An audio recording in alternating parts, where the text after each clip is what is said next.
जय श्री कृष्णा। आइए सुनते हैं कार्तिक मास के महात्म्य का 13वां अध्याय। देवताओं और जलंधर की सेना में युद्ध हो रहा था। दोनों ओर से गदाओं, बाणों और शूलों आदि का भीषण प्रहार हुआ। दैत्यों के तीक्ष्ण प्रहारों से व्याकुल देवता इधर उधर भागने लगे। तब देवताओं को इस प्रकार भयभीत हुआ देखकर गरुड़ पर चढ़े हुए भगवान युद्ध में आगे बढ़े और उन्होंने अपना सारंग नामक धनुष उठाकर बड़े जोर से टंकार किया। त्रिलोकी तब शाब्दित हो गई। पल मात्र में ही भगवान ने हजारों दैत्यों का सिर काट दिया।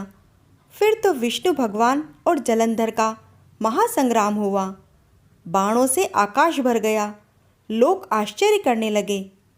भगवान विष्णु ने बाणों के वेग से उस दैत्य की ध्वजा, छत्र और धनुष बाण काट डाले। इससे व्यथित होकर उसने अपनी गदा उठाकर गरुड़ के मस्तक पर दे मारी। साथ ही क्रोध से उसने विष्णु जी की छाती में भी एक तीक्ष्ण बाण मारा। इसके उत्तर में विष्णु भगवान ने उसकी गदा काट दी और अपने शारंग धनुष पर बाण चढ़ाकर उसको बींधना आरंभ किया। इस पर जलंधर इन पर अपने पैने बाण बरसाने लगा। उसने विष्णु भगवान को कई बाण मारे और उनके धनुष को काट दिया। धनुष कट जाने पर भगवान ने गदा ली और जलंधर को खींचकर मारी, परंतु अमोघ गदा की मार से वह दैत्य कुछ भी चलायमान न हुआ। उसने एक त्रिशूल उठाकर विष्णु जी पर छोड़ दिया। विष्णु भगवान ने शिव जी के चरणों का स्मरण किया।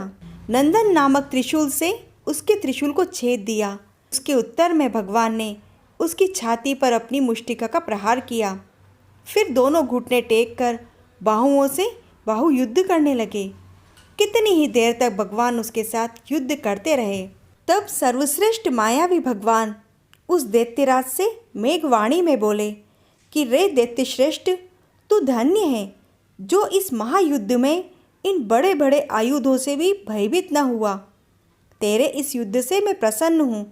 तू चाहे जो वर मांग ले। मायावी विष्णु भगवान की ऐसी वाणी सुनकर जलंधर ने कहा कि आप भावुक हो गए प्रभु। यदि आप मुझ पर प्रसन्न हैं तो यह वर दीजिए कि आप मेरी बहन तथा अपने सारे कुटुंबियों के सहित मेरे घर पर निवास करेंगे।